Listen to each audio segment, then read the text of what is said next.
আল্লাহ কেন আমাদের এই কষ্টকর দুনিয়া সৃষ্টি করেছেন? তিনি তো সব জানেন, আগে থেকেই জানতেন এই দুনিয়া কঠিন আর অধিকাংশ মানুষ জাহান্নামে যাবে, অধিকাংশ তাকে বিশ্বাস করবে না, অধিকাংশ পাপ করবে। তা জেনেও আল্লাহ কেন বানাইলেন? অনেকে চিন্তার স্বাধীনতার কথা বলেন যে আল্লাহ স্বাধীনতা দিয়ে পাঠাইছেন, তাই পাপ করলে দোষ মানুষেরই। কিন্তু আল্লাহ তো এটাও জানতেন যে স্বাধীন হলেও অধিকাংশ মানুষ পাপই করবে। তাহলে কি বলা যায় আল্লাহ জাহান্নামে যাওয়ার জন্যই আমাদের বানাইছেন? এটা কি জুলুম না? ভাই আহমদ মুসা, এই প্রশ্নটি আপনার মতো আরো হয়তো অনেকের। আমরা এই প্রশ্নের উত্তরে অনেক দীর্ঘ আলোচনা করতে পারলে ভালো হতো, কিন্তু আমাদের হাতে সে সময় নেই। আমি খুব সংক্ষিপ্তভাবে বলার চেষ্টা করি। প্রথমত, আল্লাহ সংক্রান্ত যত প্রশ্ন আছে আমাদের, এই বেশিরভাগ প্রশ্নের গোড়ায় একটা বড় ধরনের গলদ আছে। সে গলদটা হলো, আমরা আল্লাহকে আমাদের মতো ধরে নিয়ে প্রশ্ন করি। অর্থাৎ আমি আপনি সাধারণ মানুষ সৃষ্টি, আমাদের যে সীমাবদ্ধতা আছে, আমাদের যে জায়গাটা আছে, আল্লাহ রাব্বুল আলামিনকে সেই জায়গায় বিবেচনা করে আমরা প্রশ্ন করি। এটা হলো প্রশ্নের গোড়ায় গলদ। যেমন কেউ যখন প্রশ্ন করে যে আচ্ছা আমাদেরকে আল্লাহ সৃষ্টি করেছেন, তাহলে আল্লাহকে কে সৃষ্টি করেছেন? নাউজুবিল্লাহ, এরকম প্রশ্ন অনেকে করেন। এই প্রশ্নটার অন্তঃসার শূন্য এবং গোড়ায় গলদ। কারণ আপনি নিজে সৃষ্টি, আপনি জানেন যে কোনো ক্রিয়া ছাড়া কোনো কর্ম হতে পারে না। সেজন্য আপনি নিজে সৃষ্টি হয়েছেন, আপনার স্রষ্টার সন্ধান করছেন যে আমি সৃষ্টি যেহেতু হয়েছে আমার স্রষ্টা নিশ্চয়ই আছে। ভালো কথা। এখন আল্লাহকেও আপনি আপনার মতো করে ভাবছেন যে তাহলে তারও স্রষ্টা দরকার। তারও যদি স্রষ্টা থাকে তাহলে তিনি স্রষ্টা হলেন কিভাবে? আল্লাহর যদি আবার স্রষ্টা বিবেচনা করা যায়, চিন্তা করা যায়, কল্পনা করা যায়, তাহলে তিনি স্রষ্টা হলেন কোত্থেকে? তাহলে তিনিও তো আমার মতো সৃষ্টি হয়ে গেলেন যে তারও আরেকজন যদি স্রষ্টা থাকে। আল্লাহর কোনো স্রষ্টা থাকবে না, তিনি নিজেই স্বয়ং সম্পূর্ণ। এটা তো অবশ্যম্ভাবী, কারণ সৃষ্টি জগতের আমরা সবাই যখন সৃষ্টি, তাই সকল সৃষ্টির তো স্রষ্টা দরকার। তো স্রষ্টার যদি আবার মনে করেন যে তার আবার সৃষ্টিকর্তাকে, তাহলে সেক্ষেত্রে তিনি স্রষ্টা হলেন কই? তাকে তো আপনি আপনার মতো করে ভাবছেন। এইরকম গোড়ায় কিছু গলদ থাকে। এই প্রশ্ন উত্তরে আমি বলি, কোরআনে কারিমে আল্লাহ তাআলা বলেছেন লা ইউসআলু আম্মা ইয়াফআল ওয়া হুম ইউসআলুন। মহান আল্লাহ তাআলা তার নিজের সত্তা সম্পর্কে বলছেন, তিনি যা কিছু করেন তার এই সমস্ত কাজের জন্য কারোর কাছে তিনি জবাবদিহি করতে বাধ্য নন। কারণ তিনি তো মহান সৃষ্টিকর্তা, তার তো কোনো স্রষ্টা নেই, তার উপরে কেউ নেই, তিনি কার কাছে জবাবদিহি করবেন? তার কোনো কাজের জন্য তিনি কারোর কাছে জবাবদিহি করেন না, কিন্তু সবাইকে তার কাছে জবাবদিহি করতে হয়। এখন আপনি যদি আল্লাহর কাছে কোনো বিষয়ে প্রশ্ন রাখেন, আল্লাহর ব্যাপারে আপনার যদি প্রশ্ন জাগে, তাহলে তার মানে আপনি আল্লাহকে জবাবদিহিতার আওতায় আনতে চাচ্ছেন। মহান সৃষ্টিকর্তা যিনি সকল কিছুর সৃষ্টিকর্তা, তাকেও যদি আপনি জবাবদিহিতার আওতায় আনতে চান, তাহলে তিনি মহান সৃষ্টিকর্তা হলেন কিভাবে সম্ভব? এবার আসা যাক, প্রশ্নে আপনি লিখেছেন যে বেশিরভাগ মানুষ জাহান্নামে যাবে আল্লাহ জানেন, তাহলে দরকার ছিল কি তৈরি করা? এখন এখানে রুটিন দায়িত্বপ্রাপ্ত উপাচার্য মহোদয় আছেন। যদি বলা হয় কোন শিক্ষা প্রতিষ্ঠানের প্রধানকে যে স্যার আপনি জানতেন আমরা বেশিরভাগ ছাত্র পরীক্ষা ভালো করব না, আমরা আন্দোলন সংগ্রাম নিয়ে ব্যস্ত ছিলাম, পরীক্ষাটা ভালো হবে না, আপনি জানতেন স্যার, তারপর আপনি পরীক্ষাটা কেন দিলেন বলেন?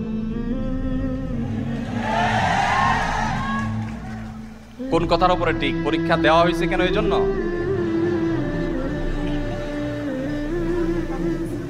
এই প্রশ্নটা যদি করা হয় কোন শিক্ষা প্রতিষ্ঠানের প্রধানকে যে স্যার বেশিরভাগ ছাত্র আমরা ভালো ছাত্র না, ভালো ছাত্র সবসময় কমই থাকে সংখ্যা, এটা আপনি জানেন স্যার, তারপর আপনি পরীক্ষাটা কেন নিলেন?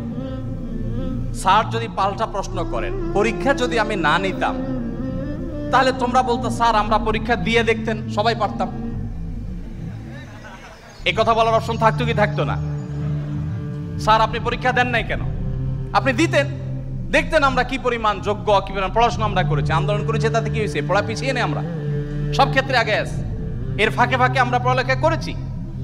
তাহলে আল্লাহ রাব্বুল আলামিনকে আপনি একই প্রশ্ন করতে চাচ্ছেন যে আল্লাহ বেশিরভাগ মানুষ তো জাহান্নামে যাবে, আপনি জানেন, তাহলে সৃষ্টি করলেন কেন?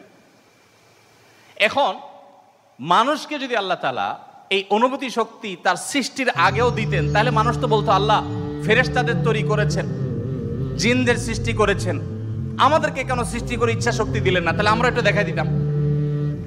আপনি এই প্রশ্ন তো আল্লাহকে করতে পারতেন। মূলত এই সমস্ত প্রশ্নের গোড়ায় গলত আছে। দেখুন, আল্লাহ রাব্বুল আলামিন যখন মহান সৃষ্টিকর্তা, আপনি একটি পুতুল তৈরি করেছেন, একটি পুতুল তৈরি করেছেন মাটির, দুটি পুতুল তৈরি করেছেন, একটি পুতুল আপনি রেখেছেন আর একটি পুতুল আপনি ভেঙে দিয়েছেন। এখন আমি যদি আপনাকে প্রশ্ন করি, ভাই কাজটি কি ভালো হলো? একটা পুতুল রাখলেন আর একটাকে ভেঙে দিলেন, কেন এরকম করলেন?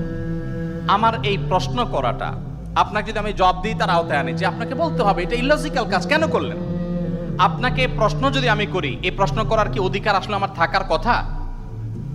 আপনি পুতুলটা সৃষ্টি করেছেন মাটি থেকে, করে আপনার একটা ভালো লেগেছে রেখেছেন, আর একটা ভালো লাগেনি ভেঙে ফেলেছেন। পৃথিবীর কোনো মানুষ আপনাকে জবাব দিয়ে তার আওতায় আনতে পারে? এই অধিকার আছে কারোর? থাকার কথা না। এটা একান্ত আপনার ব্যাপার। আল্লাহ রাব্বুল আলামিন যখন কিছু মানুষকে জান্নাতে দিবেন, কিছু মানুষকে জাহান্নামে দিবেন, জাহান্নামীদের সংখ্যা অনেক বেশি হবে, এই সংবাদ জানার পর আমার মধ্যে তো এই তাড়া কাজ করার কথা, যদি আমাকে জাহান্নামে যেতে হয় তাহলে আমার পরিণতি কি হবে? তাহলে আমি কিভাবে বাঁচতে পারি, কিভাবে রক্ষা পেতে পারি, কিভাবে আমি আল্লাহর কাছে আর্গুমেন্ট করতে পারি, কিভাবে প্রার্থনা করতে পারি, কিভাবে নিজেকে আমি সে শুদ্ধতার পথে রাখতে পারি, আমার তো সেই প্রচেষ্টা থাকবে। সেটা না করে আমি আল্লাহকে প্রশ্ন করছি, আল্লাহ কেন দিবেন জাহান্নামে, বলেন আগে। ব্যাপারটা কেমন হলো? আসলে আল্লাহ সম্পর্কে ধারণা না থাকার কারণে, বা আমাদের মতো করে আল্লাহকে ভাবনা চিন্তা করার কারণে, কল্পনা করার কারণে এই ধরনের প্রশ্ন আমাদের মনে আসে। যেহেতু আমাদের সামনে জান্নাত অথবা জাহান্নাম দুটি পথের একটি, অতএব একজন ইমানদার, একজন বুদ্ধিমান মানুষ, তিনি তার জান্নাতের পথকে সুগম করার চেষ্টা করবেন, জাহান্নাম থেকে বাঁচার চেষ্টা করবেন। তিনি আল্লাহকে প্রশ্ন ছুড়ে দিবেন না। আল্লাহকে প্রশ্ন ছুড়ে দিয়ে কি হবে বলেন? আমি আরেকটা উদাহরণ দেই। ধরুন আপনি একজন মানুষ, আপনাকে বলেছে দরখাস্ত দিতে, তুমি আমার কাছে দরখাস্ত দাও। আপনি আপনার এলাকার জনপ্রতিনিধির কাছে কোনো একটা কাজ নিয়ে গিয়েছেন, এবং সাথে দরখাস্ত তো নিয়েছেন, সাথে সুপারিশ নিয়ে গেছেন, হাই হ্যালো নিয়ে গেছেন, কাউকে দিয়ে ফোন করিয়েছেন, নানাভাবে আপনি চেষ্টা করে আপনি গিয়েছেন। সে ভদ্রলোকের অফিসে যাওয়ার পর আপনি অনেক চেষ্টা করেছেন, কাজটা হয়নি। এখন আপনি কিন্তু জানতেন যে আমি দরখাস্ত লেখার নিয়ম আছে সেই হিসাবে লিখেছি, আবার সুপারিশও করেছি, কিন্তু আসলে হবে সেটাই যেটা তিনি চাইবেন, তার এখতিয়ার আছে এটা পাশ করা বা না করা। এখন আপনি যদি যে তাকে বলেন, ভাই নেতা সাহেব, যেহেতু বিষয়টা সম্পূর্ণ আপনার ইচ্ছাধীন, আপনি দিবেন কি দিবেন না সম্পূর্ণ আপনার এখতিয়ার, আইনও সেভাবে, নিয়মও সেভাবে, সিস্টেমও সেটা, এখতিয়ার 100% আপনার অধীনে, আপনি চাইলে দিবেন, না দিলে নাই, তাহলে নাটক কেন করলেন? দরখাস্ত দেওয়ালেন কেন আমাকে দিয়ে? আমাকে কেন আসতে বললেন? আপনি জানেন সিদ্ধান্ত নেতার হাতে, সিদ্ধান্ত জনপ্রতিনিধির হাতে, সিদ্ধান্ত সে ব্যক্তির হাতে। আপনি জানেন তিনি যা ডিসিশন নেবেন সেটাই হবে। এটা জানার পরও আপনি কিন্তু আপনার চেষ্টায় কোনো ত্রুটি করছেন না, এমনকি আপনি পাবেন না সেই সম্ভাবনা জোরালো হওয়া সত্ত্বেও আপনার চেষ্টা কিন্তু আপনি ত্রুটি করেন না। সেখানে আপনি মানুষ হয়ে বলছেন যে আল্লাহ যাকে জাহান্নামে দিবে সে তো জাহান্নামে যাবেই, এর ব্যত্যয় তো হবেই না, তাহলে আমার আর কষ্ট করে লাভটা কি? আরেকটি উদাহরণ মনে হয়েছে। এক ভদ্রলোক, তিনি একজন মুসলমানকে, একজন সন্দেহের মধ্যে থাকা মুসলমান, নামকাওস্তে মুসলমান, তিনি একজন সিরিয়াস মুসলমান, প্র্যাকটিসিং মুসলমানকে জিজ্ঞেস করতেছে, ভাই প্রতিদিন নামাজের জন্য আহ্বান করে, ভাই নামাজ পড়তে চলো। তো বেনামাজি মুসলমানটা বলে, না ভাই আমি যাব না। তো একদিন বলতেছে, আচ্ছা শুনেন, আল্লাহর ইচ্ছার বাইরে তো কিছু হয় না, আমি আসলে নামাজে যাই, এটা আল্লাহ চাচ্ছেন না, এই জন্য আমি যাই না। তো যেহেতু আল্লাহর ফয়সালা হয়ে গেছে, আমি যেতে পারছি না, তার মানে আল্লাহ আমাকে যাওয়ার তৌফিক দেন না, সেজন্য যাচ্ছি না। তাহলে আপনি অযথা চেষ্টা করে লাভ নাই, কেন আমাকে প্রতিদিন ডাকেন, কোনো দরকার নেই। তো এই ভদ্রলোক তিনি যখন বলেছেন যে আল্লাহ চাইলে তো আমি নামাজ এমনিই পড়তে যাব, আল্লাহ যখন আমার জন্য নামাজের ফয়সালা করবেন, আপনি ডাকা ছাড়াই আমি যাব, আর না করলে তো আমি যাব না, তাহলে আপনি অযথা কেন চেষ্টা করছেন? এই কথা বলার পর ওই নামাজি ব্যক্তি তার আর কোনো উত্তর না দিয়ে পরের দিন এই ভদ্রলোক যখন অফিসে যাবে কাজের জন্য, একই সাথে তারা থাকে, তো শার্ট প্যান্ট পরে যখন সে কাজের জন্য বের হবে, তখন তার এই দোস্ত দরজা আটকে ফেললো এবং সামনে দাঁড়ায় বলল, আজকে তো যাওয়া যাবে না। তো বলে, কেন যাওয়া যাবে না? বলে যে আল্লাহ তো রিজিক দাতা, অতএব আপনার নসিবে যেটা আছে সেটা তো এমনিতেই আসবে, আর না থাকলে আসবে না, আপনি গেলেও আসবে না, তাহলে কেন যাচ্ছেন? রিজিকের ব্যাপারে আপনি নামধারী মুসলমান হিসাবে, নাম সর্বস্ব মুসলমান হিসাবে আপনি বিশ্বাস করেন যে রিজিকে যা আমার বরাদ্দে আছে সেটা আসবেই, কিন্তু আমার চেষ্টা আমাকে করতে হবে। ওই যে ডিসিশন নেতার হাতে, কিন্তু আমাকে দরখাস্ত দিতে হবে, আমাকে অ্যাপ্রোচ করতে হবে, আমাকে চেষ্টা করতে হবে। আমার এই চেষ্টা করাটা হলো আমার দায়িত্ব। দিবেন কি দিবেন না 100% তার ইখতিয়ারে। আমি জানি তিনি না দিলে আমার চেষ্টা করেও কিছু হবে না, কিন্তু তাই বলে আমি চেষ্টা বন্ধ করব না। ঠিক একইভাবে আমি জান্নাতের জন্য চেষ্টা করব, এটা আমার কর্তব্য, এটা আমার বাঁচা মরার লড়াই। আল্লাহ তাআলা আমাকে জান্নাতে দিবেন কি দিবেন না ডিসিশন তারটাই চূড়ান্ত, তাহলে আমার কাজ করে লাভ কি? এই প্রশ্ন একেবারেই অবান্তর, একেবারেই অযৌক্তিক, কারণ পার্থিব জীবনে অন্য কোনো ক্ষেত্রে আমরা এটাকে অ্যাপ্লাই করি না।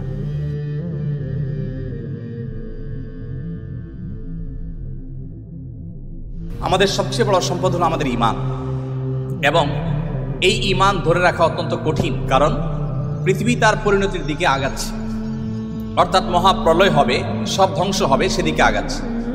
প্রিয় নবী সাল্লাল্লাহু আলাইহি সাল্লাম পৃথিবী ধ্বংস হবে বা সৃষ্টি জগৎ ধ্বংস হবে, নট অনলি পৃথিবী, এই নবমণ্ডল ভূমণ্ডল সব ধ্বংস হয়ে সব শেষ হয়ে যাবে, কোনোটি আর নিজ অবস্থানে থাকবে না, এ সম্পর্কে গোটা কোরআন জুড়ে আল্লাহ তাআলা আলোকপাত করেছেন।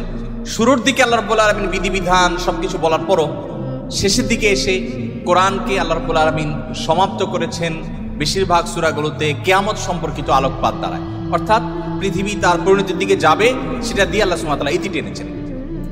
আমরা কদিন আগে বাংলাদেশের নোবেল বিজয়ী ডক্টর ইউনূসের একটা সাক্ষাৎকারের একটা অংশ বিশেষ, বোধহয় ডয়চে ভেলের একটা সাক্ষাৎকার, এটা আমরা দেখেছি। যদিও সাক্ষাৎকারটা পরে কোনো কারণে বা কোনো যৌক্তিক অযৌক্তিক যে কারণেই হোক আমরা দেখতে পাই না ওই পেজে, আমি শুনেছি, আপনারা অনেকে হয়তো শুনেছেন। তিনি বলছিলেন যে পৃথিবী তার গন্তব্যের দিকে, ধ্বংসের দিকে এগিয়ে যাচ্ছে, এবং তিনি অন্য পার্সপেক্টিভ থেকে বলেছেন নিশ্চয়ই, কিন্তু আল্লাহ রাব্বুল আলামিন যা বলেছেন সেটি আমাদের সবাইকে উপলব্ধি করতে হবে, এবং সেই গন্তব্যে আমাদের যেতে হবে, আমরা যাচ্ছি সেদিকে। পৃথিবী যখন তার গন্তব্যের দিকে বা সৃষ্টি জগৎ যখন তার গন্তব্যের দিকে এগিয়ে যায়, তখন যত বেশি এগিয়ে যাবে ঈমান মানুষের জন্য ধরে রাখা তত কঠিন হবে। আমরা সেরকম একটা সময় পার করছি। আমাদের বাপদাদারা যারা ছিলেন তাদের ঈমানের যে অবস্থা ছিল, তাদের মধ্যে সততা যে পরিমাণে ছিল, আমাদের মধ্যে সে পরিমাণ নিশ্চয়ই নাই।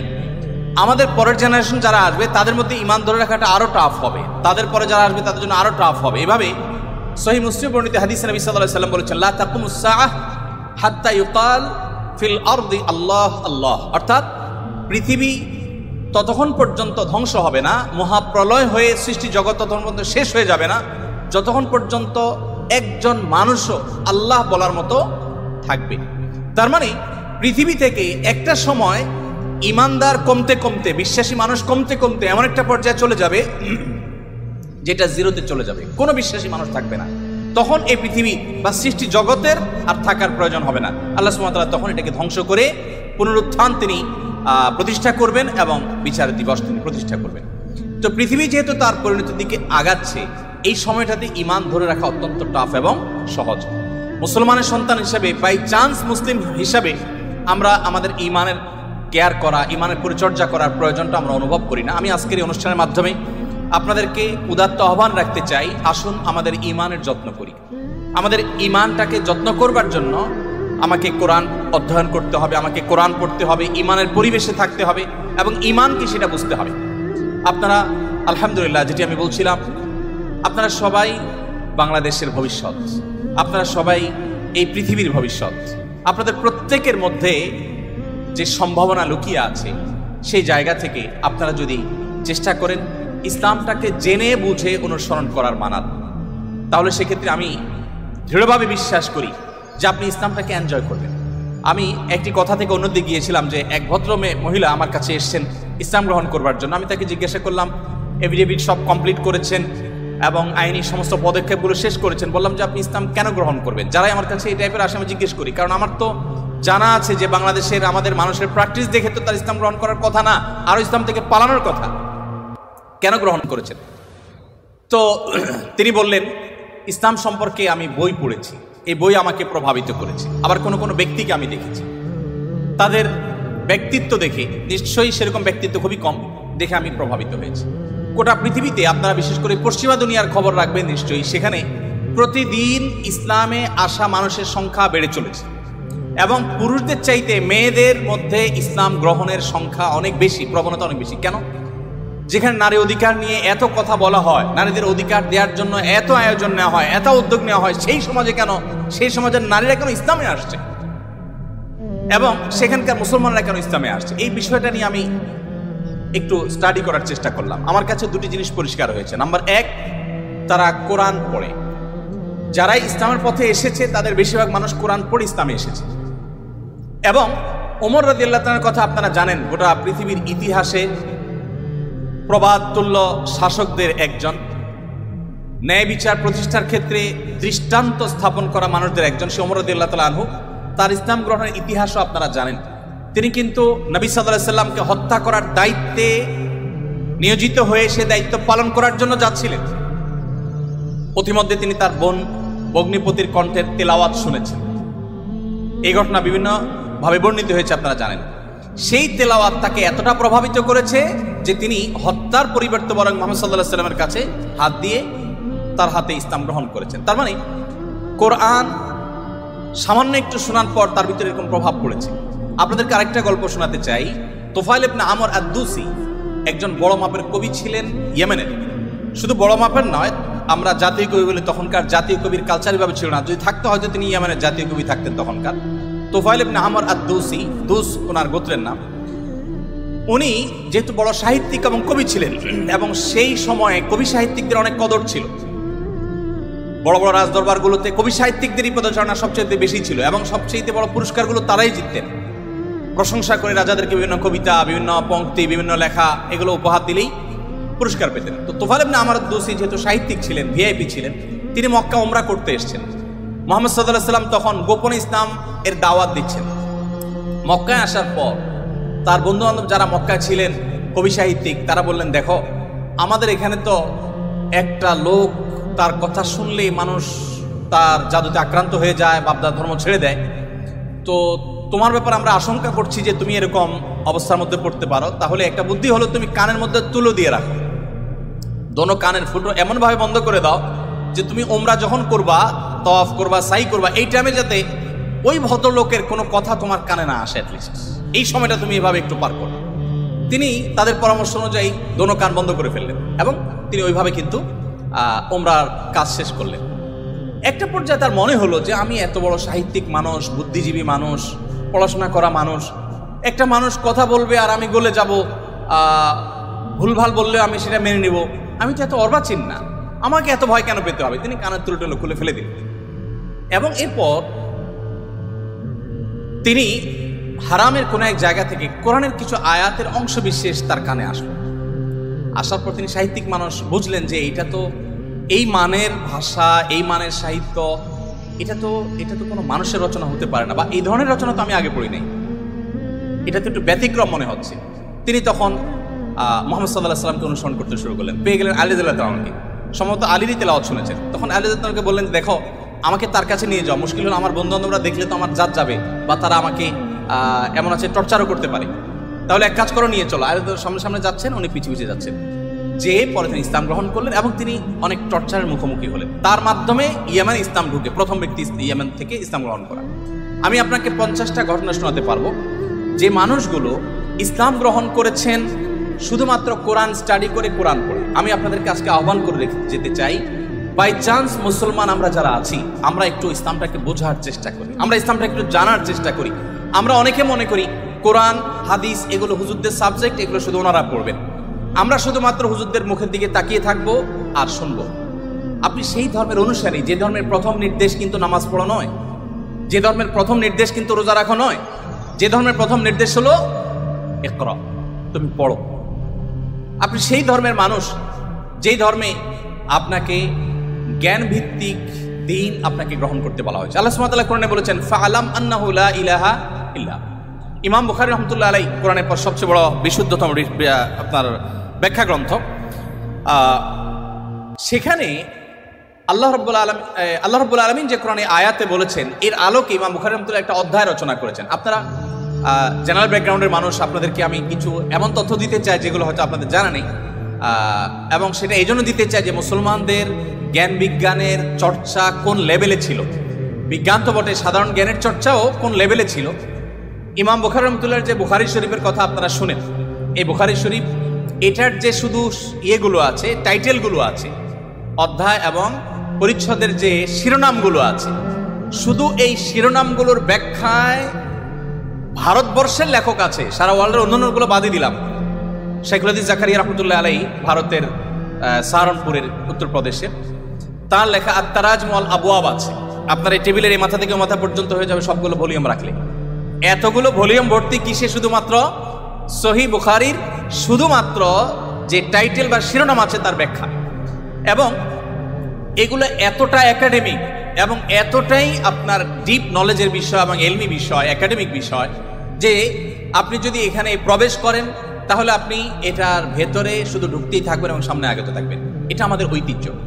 যাই হোক, তো ইমাম বুখারী রাহমাতুল্লাহ আলাইহির একটা অধ্যায়ের শিরোনাম ছিল এরকম যে তিনি লিখেছেন বাবুল কাউলি বিল ইলমি, বাবুল ইলমি ক্বাবলাল কাউলি ওয়াল আমালি বি। অর্থাৎ সে অধ্যায় এখানে রচনা করা হচ্ছে যে অধ্যায়ে প্রমাণ করা হবে ইসলাম কোনো কথা বলবার আগে, কোনো কাজ করবার আগে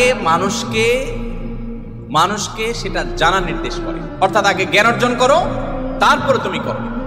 ইভেন আল্লাহ সুবহানাহু ওয়া তাআলা কোরআনে বলছেন ফাআলাম আন্নাহু লা ইলাহা ইল্লা, আল্লাহ ছাড়া সত্যিকার ইবাদতের উপযুক্ত আর কেউ নেই, এই কথার জ্ঞান তুমি অর্জন করো। দেখুন, আল্লাহ সুবহানাহু ওয়া তাআলা কিন্তু বিশ্বাসের কথাটাই বলছেন, কিন্তু জ্ঞান দিয়ে বলছেন। তার মানে তুমি জানো কেন আল্লাহ ছাড়া সত্যিকারের কেউ ইবাদতের উপযুক্ত থাকতে পারে না, কেন একাধিক স্রষ্টা থাকতে পারে না, কেন তুমি সেই জিনিসটা জানার চেষ্টা করো। কেন বলতে আমি এখানে আল্লাহ সুবহানাহু ওয়া তাআলা দর্শন জানতে নির্দেশ করেছেন তা নয়, আল্লাহ বলেছেন যে এই বিষয়ের স্বচ্ছ ধারণা এবং ইলম যেন আমাদের মধ্যে আসে। কিন্তু দুঃখজনক, আমরা কোরআন পড়ি না, আর পড়লেও বুঝে পড়ি না। পৃথিবীতে সবচেয়ে বেশি পাঠ করা হয় যে গ্রন্থ সেটা কোরআন। কোরআনের চেয়ে বেশি পাঠ করা হয় সর্বযুগে সর্বকালে এরকম আরেকটি গ্রন্থ পৃথিবীতে নেই যে এত বেশি পরিমাণে পাঠ করা হয়। আর দুঃখজনক সত্য এটাও যে পৃথিবীতে না বুঝে পাঠ করার ক্ষেত্রে কোরআনের চাইতে আর বিকল্প বা আরেকটা গ্রন্থ আপনি খুঁজে পাবেন না। কোরআনই একমাত্র গ্রন্থ যে আমরা মুসলমানরা সেটাকে না বুঝেই শুধুমাত্র পড়ি। হ্যাঁ, কোরআন না বুঝে পড়লেও আপনি সওয়াব পাবেন, এটা একটা কাজ হবে। না বুঝে পড়লে কি লাভ হবে আমরা অনেকে বলি। আজকাল আপনারা জানেন অনেক টেকনোলজি আবিষ্কার হয়েছে, আপনারা টেকনোলজির লোক, যে একটা সিম্পল জিনিস আমাদের সবার হাতে হাতে আছে, স্মার্টফোন। আমরা যদি বলি হাই শ্রী কল অমুক, সাথে সাথে কিন্তু আপনার কোনো টিপাটিপি ছাড়াই সেই অমুককে কল করবে, মোবাইল করবে না ডিভাইস। এখন তো আপনার আপনি কোনো রুমে বসে বলছেন যে গরম লাগছে, এসিটা অন হয়ে যাবে। আপনি জাস্ট বললেন, নির্দিষ্ট শব্দ উচ্চারণ করলেন যে আপনার কাছে গরম লাগছে, এসিটা অন হয়ে যাবে। আপনি বললেন যে না এখন শীত লাগছে, তো এসিটা কমে যাবে, বন্ধ হয়ে যাবে। টেকনোলজি এই পর্যন্ত চলে গেছে, যা আপনি বলছেন সেটা সে ক্যাচ করছে এবং সেই অনুযায়ী কাজ করছে। তো এই যদি টেকনোলজির কারামতি হয়, তাহলে কোরআন আপনি পাঠ করছেন, এমনকি এমনও হতে পারে কোনো মানুষ কিছু নির্দিষ্ট ওয়ার্ড উচ্চারণ করছে, সেটা মিনিং বুঝে না, কিন্তু ওই ডিভাইস তার মিনিং বা ওই যন্ত্র তার মিনিংটা বুঝে এবং সেটা সে ক্যাচ করে কাজও করে ফেলেছে। সে কিন্তু যা বলেছে নিজেও বুঝে নেই, তারপরও কাজ করেছে। কোরআন তেলাওয়াত করে ফু দিলে অনেক অসুখ, অনেক দুঃখ, অনেক কষ্ট, মানুষের শারীরিক অনেক কষ্ট লাঘব হয়। কিভাবে হয়? আপনি যদি এটা নিয়ে বৈজ্ঞানিক গবেষণা নামেন তো আপনি কোনো সূত্র হয়তো খুঁজে পাবেন না, কিন্তু আপনাকে আমি যে পয়েন্টটা বললাম এই পয়েন্ট থেকে যদি আপনি আগান, আপনি দেখবেন যে এরকম বহু লজিক আপনার সামনে হাজির হয়ে গেছে। যাই হোক, তো আমি যেটা বলছিলাম যে কোরআন আপনি না বুঝে পড়লে সব পাবেন, কিন্তু এই জন্য কোরআন আসেনি। আল্লাহ সুবহানাহু ওয়া তাআলা কোরআনে বিভিন্ন জায়গায় বলেছেন লিয়াদাব্বারু আয়াতি, এই কোরআন দেয়া হয়েছে তোমাদেরকে যাতে এর আয়াতগুলো নিয়ে তোমরা গবেষণা করো, তোমরা যাতে ভাবো, তোমরা যাতে চিন্তা করো, তোমরা যাতে ভাবনার জগতে প্রবেশ করো। তো এই কোরআন ভাবনা বা গবেষণা তো অনেক পরের কথা, এর কথামালা তো আমাকে আগে বুঝতে হবে। আমি আজকে অনুষ্ঠানের মাধ্যমে আপনাদের সবাইকে উদাত্ত আহ্বান রাখতে চাই, আসুন কোরআন শুরু থেকে শেষ পর্যন্ত একবার অন্তত পুরো কোরআনটা আপনি ধীরে ধীরে অল্প অল্প করে 5টি আয়াত করে 10টি আয়াত করে আপনি পড়ুন এবং বোঝার চেষ্টা করুন। কোন একজন সাহাবী বলেছেন শুধু সূরা বাকারা পড়তে তার কয়েক বছর লেগেছে। আমরা তো 2-3 দিনে কোরআন খতম দিয়ে ফেলতে পারি, তাই না? তার শুধু সূরা বাকারা পড়তে টানা কয়েক বছর সময় লেগেছে। কি করেছেন তিনি? প্রতিটা আয়াত পড়েছেন, এ সম্পর্কে জেনেছেন, ভেবেছেন, এখান থেকে তার নেয়ার কি আছে সেটা নিয়েছেন, নিজের মতো ইমপ্লিমেন্ট করেছেন, দেন তিনি সামনে অগ্রসর হয়েছেন। এভাবে এগোতে গিয়ে তার একটা সূরা শেষ করতে কয়েক বছর সময় লেগে গেছে। কোথায় আমাদের কোরআন অধ্যয়ন? আমি আপনাদেরকে বলেছি এখনো পৃথিবীতে যারা ইসলামে আসছে, পশ্চিমা পৃথিবী বলুন, আমাদের এই অঞ্চলে বলুন, তাদের নিয়ে আমার যে সামান্য পড়াশোনা বা ঘাটাঘাটি আছে সেটার আলোকে আমি নিশ্চিত হয়েছি অনেকখানি যে তারা বেশিরভাগ মানুষ আমাদেরকে দেখে তো আসার প্রশ্নই ওঠে না, কারণ আমাদের মুসলমানদের মধ্যে এমন কিছু নেই যেটা দেখে সে ইসলামে আসবে, ম্যাক্সিমাম মুসলমানদের অবস্থা। কিন্তু তারা ইসলামে এসেছে কোরআন পড়ার পর। ফ্রান্সের একজন পলিটিশিয়ান, তিনি কট্টর ইসলাম এবং মুসলমানদের সমালোচক ছিলেন এবং বিদ্বেষ পোষণ করতেন রীতিমতো। আমি একসময় আমার ফেসবুক প্রোফাইলে তাকে নিয়ে অনেক লেখালেখিও করেছি। বেশ কিছুদিন আগে আমার অফিসে এক ভদ্রলোক আসেন, রিটায়ার্ড আর্মি অফিসার, আমাকে প্রসঙ্গত বললেন যে এরকম এক ভদ্রলোক ফ্রান্সে ছিলেন, এই নাম তার, তিনি ইসলাম গ্রহণ করেছেন এবং তিনি একটা বিষয়ে অ্যাডভাইস করেছেন। আমি একটু কৌতূহল হয়ে দেখলাম, আমার এর আগে জানা ছিল না, ভিডিওটা ভালো করে দেখলাম ইউটিউবে, দেখলাম যে সেই ভদ্রলোক যিনি ইসলাম এবং মুসলমানদের কট্টর সমালোচক ছিলেন, তিনি একটা সময় ইসলাম গ্রহণ করেছেন। আমি জিজ্ঞেস করলাম যে তিনি ইসলামে আসছেন কি কারণে? তো তার বক্তব্যই শুনলাম, তিনি বলছেন যে আমি ইসলাম এবং মুসলমানদের ত্রুটি ধরার জন্য আমি কোরআন পড়া শুরু করলাম। কোরআন পড়তে পড়তে পড়তে আমি যতই এর ভেতরে প্রবেশ করলাম ততই আমি কোরআনের কাছে সারেন্ডার করতে বাধ্য হলাম, আমি কোরআনের কাছে নিজেকে সমর্পণ করতে বাধ্য হলাম।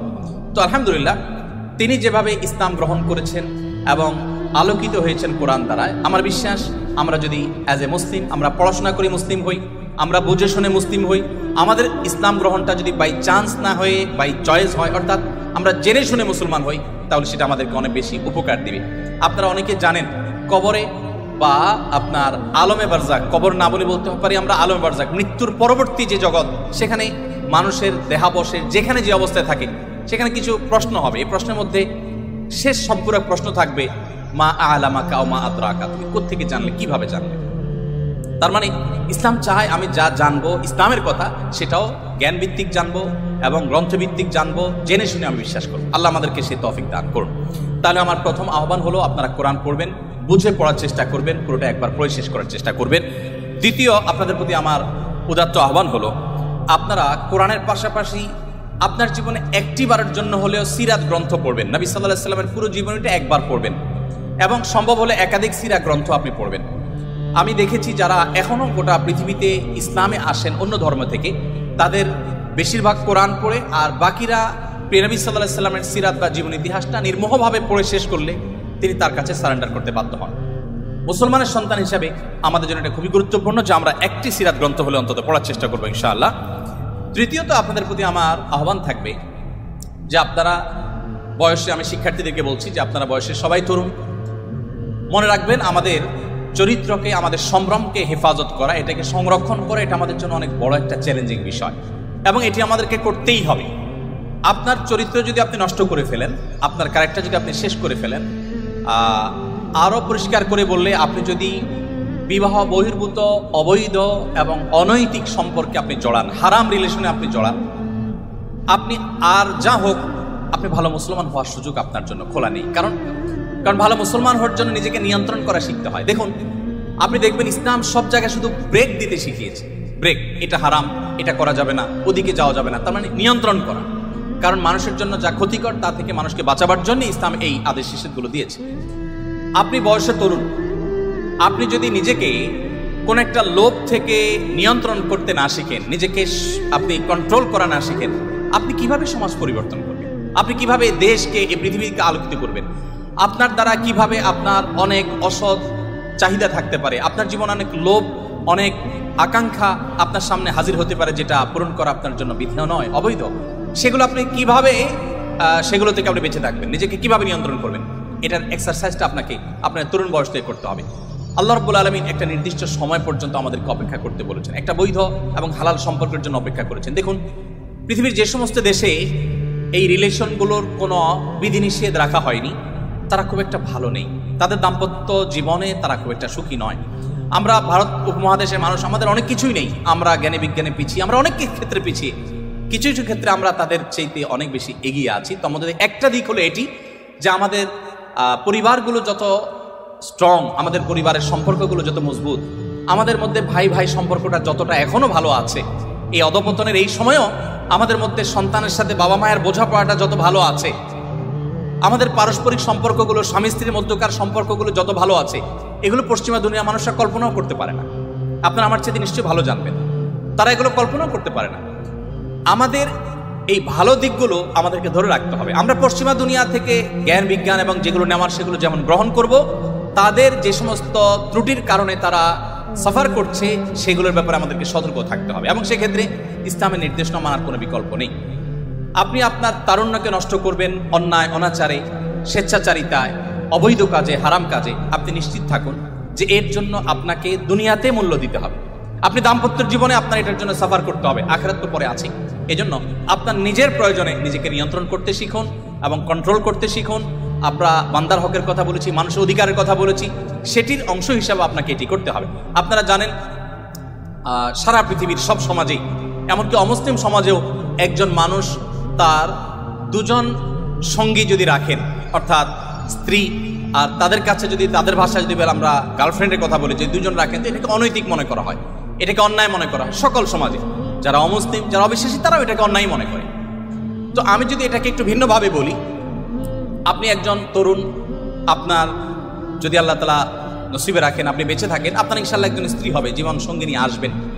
আপনার এখনকার সময়টা, অর্থাৎ বিবাহের আগের সময়টা যদি আপনি বিভিন্ন নারীদের সাথে আপনি সম্পর্ক করেন, আমি মেয়েদের কথা একই কথা বলছি, মেয়েরা যদি ছেলেদের সাথে সম্পর্ক রিলেশন করে, এবং এই রিলেশনগুলো আপনার স্ত্রী যিনি হবেন তিনি যদি এখন আপনার কাছে থাকতেন অথবা আপনি তার কাছে থাকতেন, তাহলে কিন্তু নিশ্চয়ই এগুলো সহ্য করতেন না। তাহলে আপনার নিজের চরিত্রকে, আপনার যৌবনকে, আপনার জীবনকে আপনি এমন কাজে ব্যয় করছেন যা আপনার জীবন সঙ্গিনী, আপনার জীবন সঙ্গী যার জন্য আপনি অপেক্ষা করছেন, যিনি আপনার জন্য অপেক্ষা করছেন, তিনি পছন্দ করছেন না। তাহলে এই কাজটাকে আপনি কিভাবে যৌক্তিক বলতে পারেন? এই কাজটাকে কিভাবে আপনি সঠিক মনে করতে পারেন? এই কাজটাকে আপনি কোন যুক্তিতে দাঁড় করাতে পারেন? দেখুন, বিবাহ বন্ধনের বাঁধ যারা তুলে দিয়েছে, আপনি চায়নার কথা আমার চাইতে নিশ্চয়ই ভালো জানেন। চায়নার মতো একটা দেশ, এত পপুলেশনের দেশ, জন্মের হার কোনোভাবে কোনো মেকানিজমে বাড়াতে পারছে না, এত প্রণোদনা দেওয়া হচ্ছে। ইটালির কথা আমি গত কয়েকদিন আগে পত্রিকা পড়েছি, আপনারা নিশ্চয়ই আমার থেকে ভালো জানবেন যে ইটালি, চায়না, অনেক দেশ আছে পৃথিবীতে যারা তাদের জন্মের হারকে স্বাভাবিক করবার জন্য সরকারি প্রণোদনা বিভিন্নভাবে দেওয়ার পরও কোনোভাবে তারা স্বাভাবিক করতে পারছে না। একসময় কিন্তু তাদের জন্মের হার কম থাকার বিষয়টা এরকম ভয়াবহ পর্যায়ে ছিল না। এখন প্রেডিকশন বলছে সামনের দিনগুলো তাদের জন্য অত্যন্ত আতঙ্কের, অত্যন্ত ভয়ঙ্কর, কারণ কেউ সন্তান জন্ম নিতে চাচ্ছে না, দিতে চাচ্ছে না, কোনো প্রণোদনা দিয়েও এটাকে স্বাভাবিক করতে পারছে না। এগুলোর একটি কারণ, অনেক কারণের মধ্যে একটা কারণ হলো বিবাহ বহির্ভূত সম্পর্ককে অ্যাপ্রিসিয়েট করা। যে সমাজ এটাকে যত বেশি অ্যাপ্রিসিয়েট করা হয়, সেখানে পরিবার ব্যবস্থা তত দ্রুততার সাথে ভেঙে পড়ে। আপনি আমাদের কথা যদি বলেন, বাংলাদেশে বিবাহ বিচ্ছেদের হার নিয়ে প্রতিনিয়ত আমরা পত্রিকায় বিভিন্ন প্রতিবেদন পড়ি এবং আমাদের কপালে ভাঁজ পড়ে। আমি মাহফিল বা ইসলামিক প্রোগ্রাম একসময় নিয়মিত করতাম, এবছর আর মাহফিল না করার ঘোষণা দিয়েছি আমরা। তো মাহফিল করতে গিয়ে বিভিন্ন জনপ্রতিনিধি, এলাকার বিভিন্ন নেতৃস্থানীয় মানুষদের সাথে উঠা বসা হয়। আমি অনেক জায়গায় শুনেছি, বিশেষ করে মৌলভীবাজারের এক চেয়ারম্যানের কথা আমার এখনো মনে পড়ে। ভদ্রলোক বললেন যে, ভাই, মাত্র 10 দিন হলো আমি দায়িত্ব বুঝে নিয়েছি নির্বাচনের পর। এই 10 দিনের মধ্যে আমার কাছে শুধুমাত্র আমার একটা ইউনিয়নে তালাকের, অর্থাৎ বিবাহ বিচ্ছেদের বিচার এসেছে প্রায় 20-25টা। আমার কাছে যেগুলো আসেনি সেগুলো তো আনকাউন্টেড আমার কাছে। ঠিক একইভাবে আরো অনেক ব্যক্তির কথা আমি জানি, আপনারা পত্রিকায় পড়েন, প্রতিনিয়ত প্রতি মিনিটে এখন বিবাহ বিচ্ছেদ হচ্ছে, প্রতি মিনিটে। কেন হচ্ছে বলুন?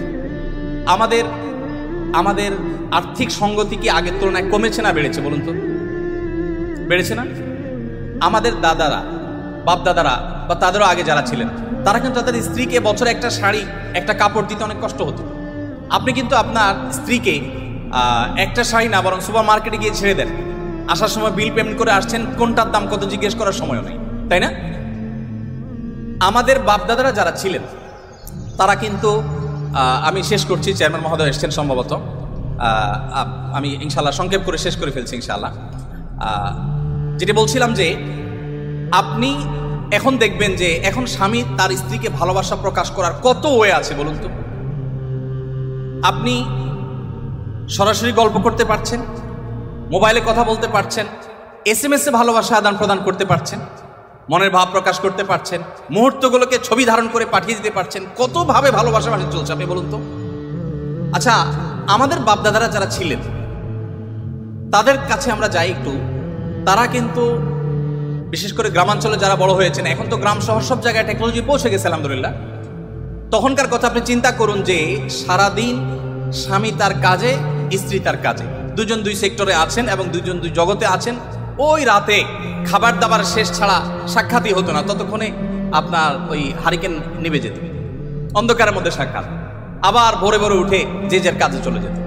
অর্থাৎ এত ভালোবাসাবাসী, এত ভালোবাসা আদান প্রদান করার সুযোগ ছিল না, এত ভালোবাসার উপকরণ ছিল না, এত গিফট আদান প্রদানের সুযোগ ছিল না। কিন্তু সম্পর্কগুলো কি আমাদের মতো ছিল না আর একটু স্ট্রং ছিল? কোনো সন্দেহ আছে? কোনো সন্দেহ নেই। বলুন তো অভাবটা কিসের? এখন তো অভাব নেই, টাকা পয়সা আছে, গিফট আছে, আপনি অনেক কিছু দিচ্ছেন। এত কিছুর পরও ঝগড়াঝাটি, সংসার ভেঙে দাম্পত্য জীবনগুলো সব শেষ হয়ে যাচ্ছে। আমাদের কিছু একটা হারিয়ে যাচ্ছে। আমার আগে ডাইরেক্টর মহোদয় বলছিলেন মূল্যবোধের কথা। এই মূল্যবোধ আমাদের থেকে হারিয়ে যাচ্ছে। এই মূল্যবোধ যত হারিয়ে যাবে, আমাদের ইস্পাত সভ্যতা, লোহার সভ্যতা, এটাতে আমরা এগিয়ে যাব, বাট আমরা পশুদেরকে হার মানানো এক সমাজ আমরা কিন্তু পাবো। সেদিকে কিন্তু আমরা আগাচ্ছি। গোটা সমাজকে আমরা বাঁচাতে না পারলেও নিজেদেরকে বাঁচাবার চেষ্টা করতে পারি। আমি সেজন্য আপনাদেরকে বলবো, আপনার তারুণ্যকে, আপনার যৌবনকে আপনি হেফাজত করুন। আল্লাহ সুবহানাহু ওয়া তাআলা কিয়ামতের ময়দানে 4টি নির্দিষ্ট প্রশ্ন করবেন। এই প্রশ্নগুলোর উত্তর দেওয়ার আগে কেউ 2 পা নাড়াতে পারবে না।